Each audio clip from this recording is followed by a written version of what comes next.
Astronauts मरीख से ज़मीन पर कैसे वापस आते हैं, मिशन मुकम्मल होने के बाद की तैयारी कैसे होती है।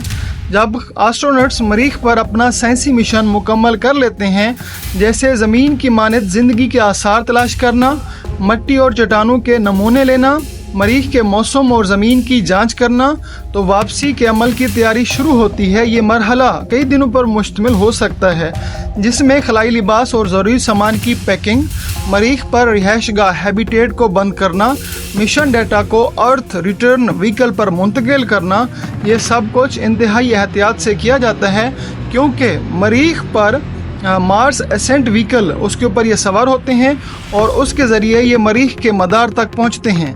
ये रॉकेट जो वहां पर भेजा जाता है वो या तो ज़मीन से भेजा जाता है या फिर जो वसाइल हमारे पास मार्स पर मौजूद होते हैं उन्हीं से इसको तैयार किया जाता है। इसका ईंधन जैसे पानी से हाइड्रोजन ऑक्सीजन निकाल कर ईंधन तैयार करते हैं।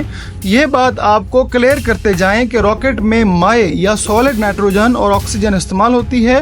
एक रॉकेट 1 सेकंड में 4 किलोमीटर सफ़र करता है। सवार होने से पहले एस्ट्रोनॉट्स कई हिफाजती मराहल से गुजरते हैं। एक बार मार्स एसेंट व्हीकल लॉन्च हो जाए तो वापस आना मुमकिन नहीं होता। लॉन्चिंग का मंजर निहायत सनसनीखेज होता है। कम ग्रेविटी की वजह से रॉकेट तेज़ रफ्तारी से ऊपर जाता है और चंद मिनट में मरीख के मदार में पहुंच जाता है। मदार में अर्थ रिटर्न व्हीकल से ये जुड़ता है। मदार में पहले से मौजूद एक बड़ा खलाई जहाज़ खला नवर्दों का इंतज़ार कर रहा होता है। मार्स एसेंट व्हीकल और अर्थ रिटर्न व्हीकल के डॉकिंग का जो अमल है वो निहायत हसास होता है। दोनों खलाई जहाज़ों को बिल्कुल एक जैसी रफ्तार, जाविये और मकाम पर आना होता है। खला नवर्द मार्स एसेंट व्हीकल से निकलकर अर्थ रिटर्न व्हीकल में दाखिल होते हैं और मार्स एसेंट व्हीकल को मदार में छोड़ दिया जाता है। यहाँ आपको बताते चलें कि मार्स एसेंट व्हीकल वो होती है जो एस्ट्रोनॉट्स को मरीख से लेकर वहाँ अपनी गाड़ी तक पहुँचाती है, और अर्थ रिटर्न व्हीकल वो होती है जो बाहर मदार में मौजूद होती है और वहाँ से एस्ट्रोनॉट्स को ज़मीन की तरफ लेकर आती है। ये अमल आम तौर पर खुद कार निज़ाम से होता है, लेकिन किसी भी हंगामी सूरत में जो हमारे पास एस्ट्रोनॉट्स होते हैं वो मैनुअल डॉकिंग भी कर सकते हैं। अब शुरू होता है ज़मीन की तरफ वापसी का सफ़र, जिसे हम कहते हैं ट्रांस अर्थ इंजेक्शन। अब अर्थ रिटर्न व्हीकल एक ख़ास जाविये और वक्त पर अपना इंजन चलाता है ताकि वो सूरज के गिर्द बैज़वी रास्ते, जिसे आप होमेन ट्रांसफ़र ऑर्बिट पर दाखिल हो जाए, जो मरीख से ज़मीन को जोड़ता है। ये लम्हा मिशन का एक अहम तरीन मरहला होता है, क्योंकि अगर एंगल या जाविया या वक्त में थोड़ी सी भी गलती हो जाए तो खलाई जहाज़ या तो ज़मीन से टकरा सकता है या खला में गुम हो सकता है। यहाँ मिशन कंट्रोल टीम ज़मीन से मुसलसल निगरानी करती है और ट्रेजेक्ट्री को मुसलसल अपडेट करती रहती है, यानी कि वो ये देखती रहती है कि जो अर्थ रिटर्न व्हीकल है वो कौन से जावे के ऊपर आ रही है, कहाँ तक पहुँची है, कितनी उसकी रफ्तार है। आइए मज़ीद इसके मुतालिक बात करते हैं। खला में 6 से 9 माह का सफ़र। ये सफ़र बाज़ाहिर सादा लगता है, लेकिन इसमें कई ख़तरात होते हैं। खलाई ताबकारी होती है, जिसे हम स्पेस रेडिएशन कहते हैं, जो खला नवर्दों के लिए ख़तरनाक हो सकती है। इसके अलावा जिस्मानी कमज़ोरी हो जाती है, हड्डियाँ जो हैं वो पतली हो जाती हैं, दिल के मसाइल होते हैं। ये सब तमाम मसाइल माइक्रो ग्रेविटी की वजह से होती है, क्योंकि हम जानते हैं जितने भी बाकी प्लैनेट्स हैं उनकी ग्रेविटी ज़मीन के मुकाबले में कम है। मिसाल के तौर पर अगर हम मार्स को ले लें या मून को ले लें तो उनकी ग्रेविटी ज़मीन के मुकाबले में कम है। खला नवर्द रोज़ाना वहाँ पर वर्जिश करते हैं, मसनूई कशिश शकल के तजर्बे किए जाते हैं और ख़ास डाइट इस्तेमाल की जाती है। इस दौरान वो ज़मीन से राब्ते में रहते हैं, अपना तिबी मुआयना खुद करते हैं और वक्त गुजारी के लिए तफरीही सरगर्मियों में भी मशगूल रहते हैं। ज़मीन के करीब पहुंचना और री एंट्री की तैयारी कैसे होती है।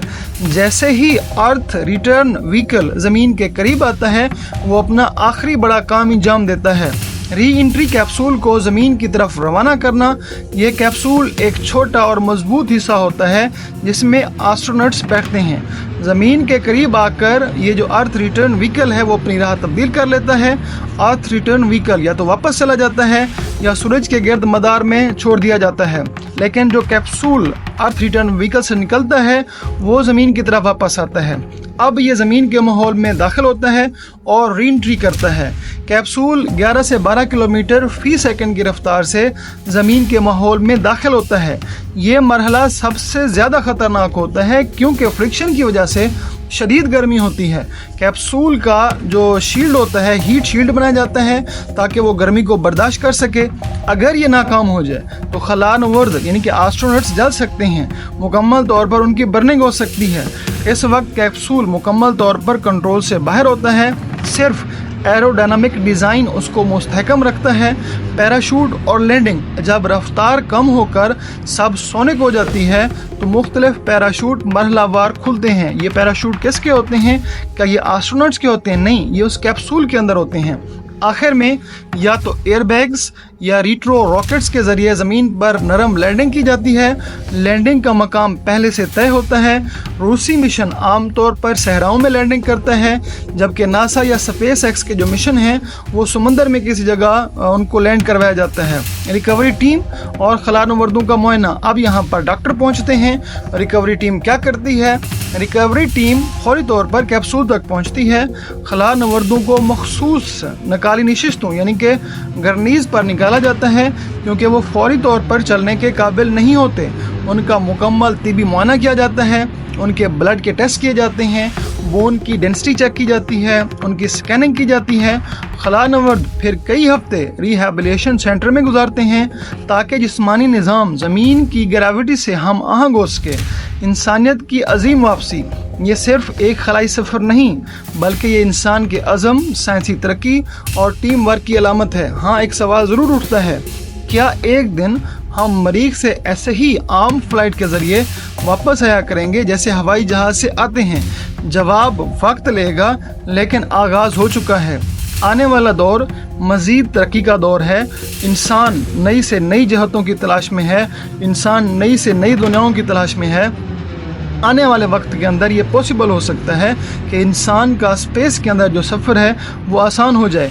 हाँ, स्पेस एक्स और नासा ये बहुत कोशिश कर रहे हैं कि बाकायदा तौर पर रॉकेट्स को डायरेक्ट किसी ज़मीन के ऊपर, किसी हिस्से के ऊपर उतारा जाए। जैसे आम तौर पर तैयारे किसी जगह के ऊपर उतरते हैं, इसी तरह से कोशिश की जा रही है कि रॉकेट्स को बाकायदा तौर पर लैंडिंग करवाई जाए। हाँ, आगाज़ हो चुका है। स्पेस एक्स ने अपना एक एक्सपेरिमेंट परफॉर्म किया है जिसके ज़रिए रॉकेट्स को बाकायदा तौर पर उतारा गया है। तो नामुमकिन कुछ नहीं है, आने वाला दौर मुमकिनात का दौर है। कुदरत की निशानियाँ इंसान के लिए मौजूद हैं। छोटी से छोटी चीज़ से लेकर बड़ी से बड़ी चीज़ तक कुदरत अपनी निशानियाँ छोड़ रही है और इंसान उसी इल्म को इस्तेमाल करते हुए आहिस्ता आहिस्ता आगे की तरफ बढ़ता जा रहा है।